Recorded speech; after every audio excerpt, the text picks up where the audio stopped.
Bizarre Brain Comics.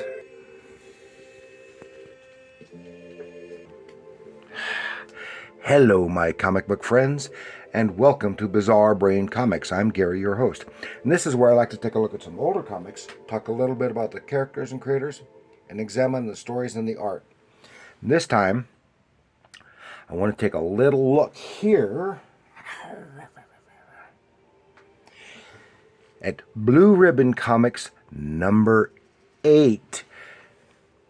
Featuring the Black Hood. This is part of Archie Adventure series.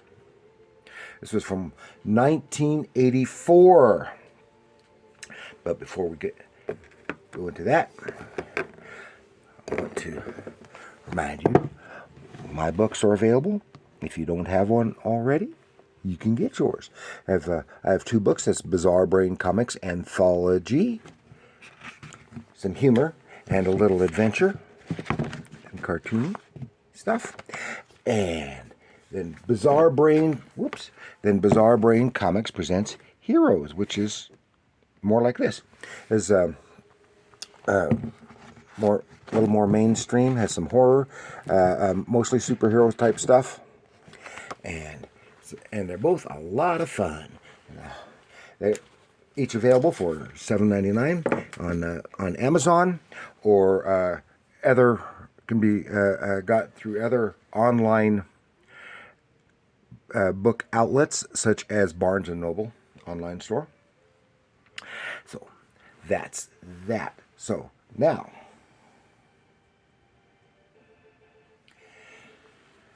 Blue Ribbon Comics featuring the Black Hood.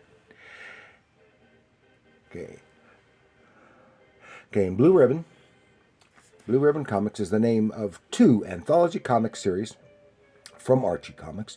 The first volume, when the company was MLJ Magazines Incorporated, ran from 1939 to 1942. In the Golden Age, Volume 2, this is Volume 2, was a revival published initially under Archie's Red Circle imprint, and it ran from 83 to 85 for a total of 14 issues, and featured various superhero characters such as the Fly, the Shield, Jaguar, Black Hood, etc. I think they had one with the Fox. I don't remember. Anyway, then we have the Black Hood, and the Black Hood is the name of several vigilante masked characters in Archie and MLJ comic books, originally created by Harry Shorten. He first appeared in Top Notch Comics number 9 in 1940, and was later a member of the Mighty Crusaders superhero team. He had his own title in 1943, running for 11 issues, before it, instead of canceling it and starting a new one, it just changed the title to Laugh Comics, and it was suddenly a humor book. And he popped up again in the 1960s.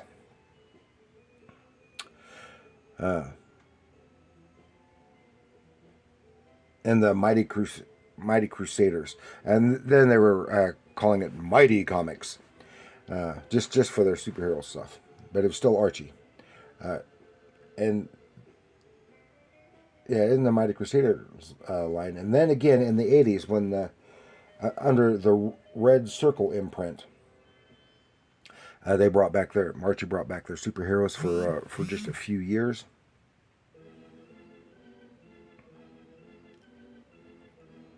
And they were. He is a non-powered vigilante crime fighter. It's a little along the lines of the Batman, but not as much. And here, from this is the reprint of the Mighty Crusaders from the 60s, part of it anyway. And here he is. For some reason, like just in one issue, so he had a cape. Don't know why. And he was riding this dopey mechanical horse and had some kind of ray gun. But it was very, very campy at that time. But in the 80s, it came back. Now, this these stories were actually done in the 70s. I guess they were planning. Archie had been thinking of renewing that character as a test for their superhero line, and they wound up never using it, at least for that. But then it was the three stories in here were originally published in Archie Digest comic book superheroes, which was featured these three stories, and then reprinted some of the Archie superheroes, like I think it may have had the Fox or the Shield or something like that, as well as the like Pure Heart the Powerful and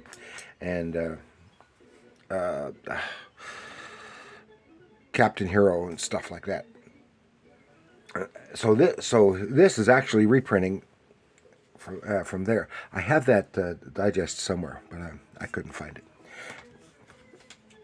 And also wanted to point out, so here on the cover, this here is the Black Hood, because it is a reboot, actually a sequel to the original Black Hood. And this figure here is the original Black Hood. It's just describing images, just describing the two, who was his uncle.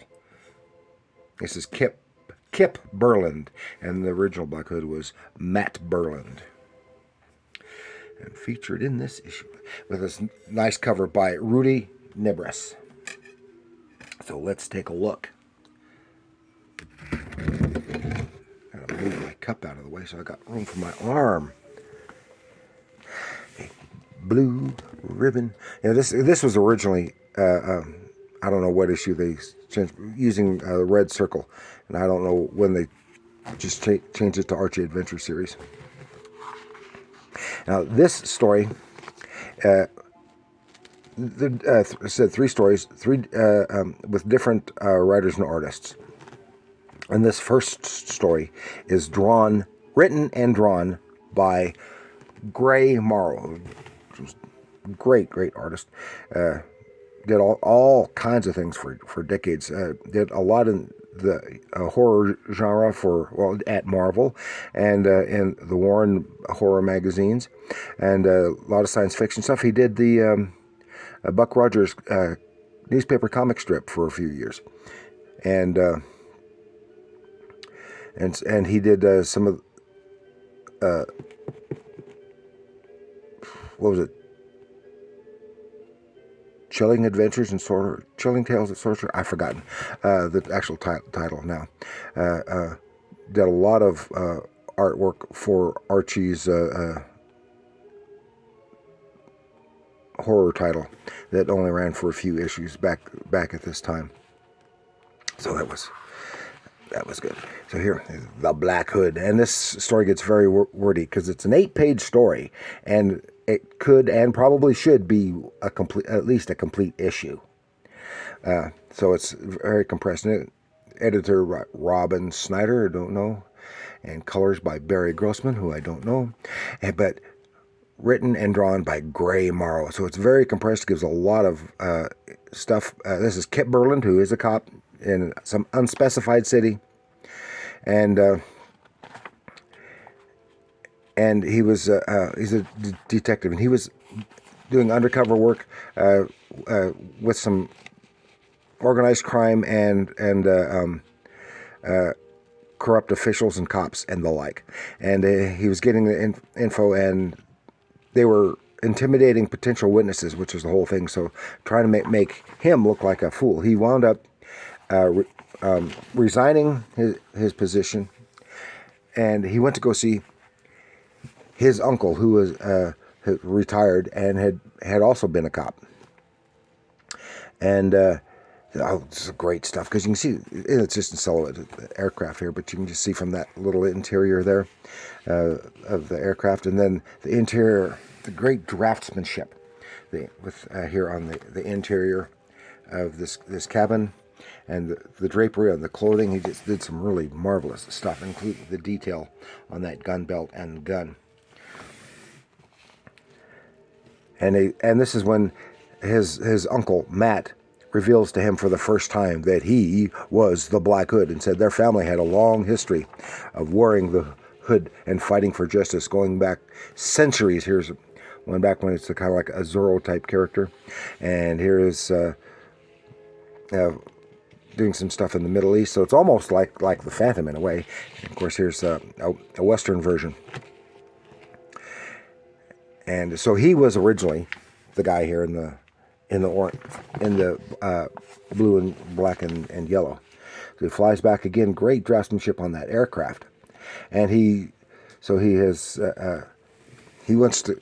He's been made a fool, kind of made a fool. If he gets his private investigator's license, and he sees this fellow that he knows from his cop days, and he starts getting him some specialized equipment.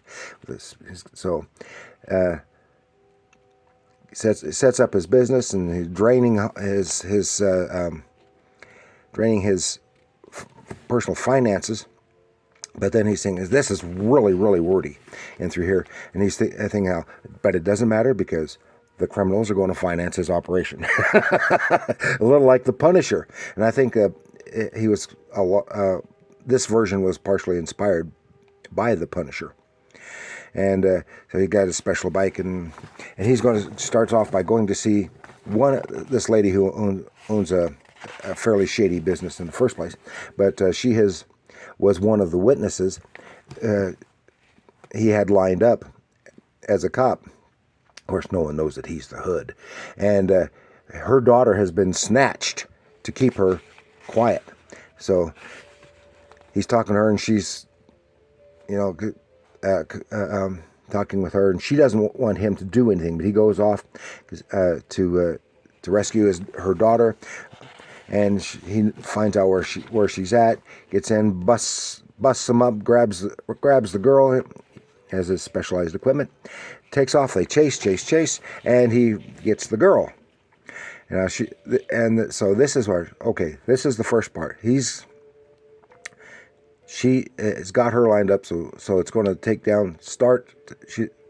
a witness, and to start taking down these corrupt officials, gangsters, and the crooked cops. Okay, then it's some unspecified time later. But I also wanted to mention here that when they brought back the Mighty Crusaders, and he was again part of the Crusaders. This is the version that we initially saw, but my memory serves, it's been quite a while since I looked at those. He eventually goes back to this original costume, but otherwise he's pretty much the same, and he chomps on cigars like the old one did. Then this story, I'm not going to go into detail, it's written by Marvin Channing, and art by Al McWilliams. Al McWilliams, I've talked about him several times. He was, did a lot of stuff over the decades. Again, a lot of stuff for Gold Key, especially. For quite a while, was on Gold Key's Star Trek title. And he illustrated a lot of the little golden books, and most specifically some of the Masters of the Universe in the 80s. And I talked about that before. And again, he's witness to a crime, tries to intervene, and he's knocked out. The guy gives him some information before he dies, and then the Hood is on the prowl, and finds him out, gets all the info, does a little conniving. So this is really compressed, because this is only 5 pages, and this could easily have been a 10-page story. And things are taken care of. I'll show you this here. Black Hood poster, or pinup, for the double-page spread. It was by Alex Toth, and this has Black Hood and the Fox. Now, Alex Toth is drawing some new Fox stories at this time,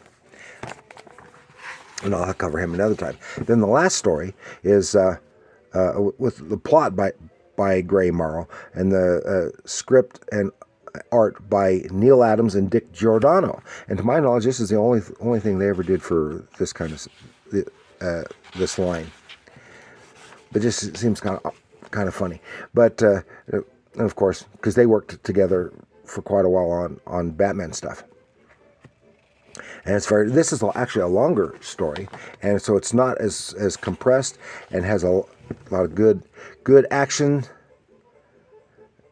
has good visual storytelling, and not being compressed into a shorter space. You actually get to see more of the actual action and the storytelling. And I'm not even going to try to get into the actual story. But it's a good, fun read.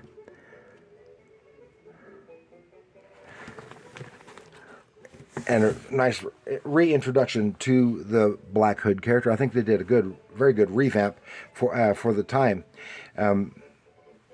bringing him up to date. And yeah, I think this version was indeed very much inspired by the success of the Punisher at Marvel. And although it didn't go into detail, I'm sure that he, just like the Punisher and just like the Executioner, in the Executioner novels, who the Punisher was the swipe of, he financed his operation from the money of the criminals he took down. So that's all I've got for you this time. I wanted to share the Black Hood in Blue Ribbon Comics, number 8. 1984, right at the tail end of the Bronze Age. So thank you for joining me. Please like, share, and subscribe. And let me know what you think of the Black Hood. Which version, if you know the Black Hood, which version do you like better? The one in the costume, or the one all in black? And of course, these characters were licensed to DC for a while in the 90s, and I liked them then too, because I always liked these characters. Anyway, thank you for joining me. Let me know what you think down below. Have you read them? Read any of those? And hey, and I have a question for you all. I was meant to ask it earlier. Does anyone out there know, because I haven't been able to find anything on it, if the superhero stuff that Archie produced in the 80s, the Mighty Crusaders, the Shield, Steel Sterling, all those, The Fly, etc., do you know if those were reprinted because they could probably put them all in one trade paperback volume? And do you know if they have ever done that? If they haven't, why not? I think they ought to. They reprinted some of the other stuff. So, and remember, comics are art.